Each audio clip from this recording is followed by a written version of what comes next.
Hi viewers, welcome to Shaker's Biofactory for NEAT.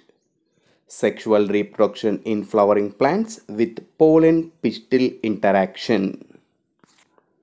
If you like this video, subscribe my channel and click on bell icon to get notifications. Like, follow and share my videos to your students and friends to get more information in biology related to NEET and other national state level competitive exams. In this video, I am going to explain pollen pistil interaction which occur after pollination. Pollen pistil interaction is nothing but the events from pollen grain deposition on stigma 2 until pollen tube entered into the ovule is referred as pollen pistil interaction. Pollen pistil interaction, it is a dynamic process. In this, the pollen grain, it is recognized as either right type or wrong type. During this time, the pollen grain, it promotes its germination on stigma. Sometimes it is inhibited on stigmatic surface. In pollen pistil interaction, the stigma of gynoecium, it is a female reproductive organ, and stigma, it have a capability to recognize the pollen grain either it is right type or wrong type. The pollen grain which is present on stigma, if it belongs to same species, such pollen grains are called right type or compatible pollen grain. If pollen grain is recognized as compatible or right type, immediately stigma by secreting some secretions, it promotes its germination. If pollen grain it belongs to another species, if it present on stigmatic surface, such pollen grains are called wrong type or incompatible pollen grain. Such incompatible pollen grains are rejected on stigmatic surface. Pollination, it helps to transfer the male gametes present in pollen grain to near to the female gamete present in embryo sac. During this pollination, when pollen grain it germinates to produce pollen tube, this pollen tube it helps to transfer male gametes into embryo sac of ovule. Such type of transfer is called siphonogamy. Let us discuss how pollen grain germination takes place on stigma. The pollen grains germinate on stigma because it is the landing site for pollen grain. When pollen grain deposited on stigmatic surface, this pollen grain it absorbs moisture and sugar contents from stigmatic surface and immediately it swell up. At this time, the intine present in the structure of pollen wall, it grows to outside of the pollen grain through any one of the germopore present in exine. This germopore is nothing but it is a thin area present in exine. There is no deposition of sporopollenin. Initially, the intine of pollen grain it came to outside in the form of a tube-like structure. Now it is called pollen tube. Initially, this outgrowth it is referred as germ tube. When it penetrates through the style, now it is called pollen tube. During the pollen germination, based on the number of pollen tubes produced from pollen grain, it is two types. In monosiphonous condition, only one pollen tube is developed from pollen grain. But in polysiphonous condition, more than one pollen tubes are developed from pollen grain. Pollen grain germination always takes place in suitable conditions only.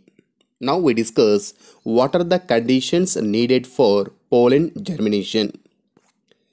Boron element and calcium ions, especially boron elements, are essential for growth of pollen tube because boron element it stimulates pollen tube growth and it promotes pollen germination. The best temperature needed for pollen germination is 20 to 30 degrees centigrade temperature. Pollen tube shows apical growth, especially this pollen tube it attract towards chemicals secreted by filiform apparatus at microphyll and it is called chemotrophic movement. The vegetative cell it forms pollen tube and its nucleus it control the growth of pollen tube so that vegetative cell is called tube cell. During pollen germination, the nature of pollen grain and stigma for pollen germination now we discuss. Pollen germination occur after depositing pollen grains on receptive stigmatic surface only. Stigma surface it secretes various secretions to initiate pollen germination. The stigmatic secretions generally it contains lipids, gums, sugars and resin along with boron. These are the conditions and nature of pollen stigma for pollen germination. In most of the angiosperms, nearly 60% of members, the pollen grain reach the stigma with a two-celled stage. In such condition, the further development, that means generative cell, it divides into two male gametes after reaching stigmatic surface. But in remaining angiosperms, nearly 40% of members, the pollen grains reach the stigma with three-celled stage. In such condition, there is no further development on stigmatic surface. The first vegetative nucleus, it enters into the pollen tube. It is followed by generative cell. Especially this nucleus, it occupies the terminal position. The generative cell divided into two male gametes with the help of mitosis divisions. Now these two male gametes are generally non-motile in nature. The vegetative nucleus it may degenerates during pollen tube growth. The pollen tube generally it absorbs nutrition from stylar tissue by secreting various enzymes so that the developing male gametophyte, it is nothing but three-celled pollen grain. It is a parasite over sporophytic tissue of style because the stigmatic surface and style having diploid cells, it is called sporophyte. But pollen grain with the three cells, it is called gametophyte. This gametophyte, it depends on sporophyte for nutrition. As pollen tube grows, especially the cytoplasm, it is restricted to terminal portion only. The pollen tube contains various cell organelles like endoplasmic reticulum, Golgi complex, mitochondria, amyloplast, lipid bodies and various vesicles. The tip of the pollen tube is generally it is rich with RNA, proteins and carbohydrates. The pollen tube, when it grows continuously through the style, the cytoplasm it may move to backward side. Such type of backflow, it is prevented by some of the callose flux which are produced in pollen tube. Now these are called cap block. The pathway of pollen tube through style. After penetrating into the stigma, the pollen tube it moves through the style and the structure of style is generally three types based on its nature. In this, the first type is solid style or closed style. The second type is hollow style or open style. The third one is semi-solid style or half-closed style. In solid style or closed style, now in style at center it having a conducting tissue or transmitting tissue. Such type of style is called solid style or closed style. This style it is observed in most of the dicotyledon plants. Hollow style or open style. In this style at center, due to absence of this transmitting tissue, now it forms a canal. Now it is lined with various glandular canal cells. Such type of style is called hollow style or open style. It is seen in most of the monocotyledon plants.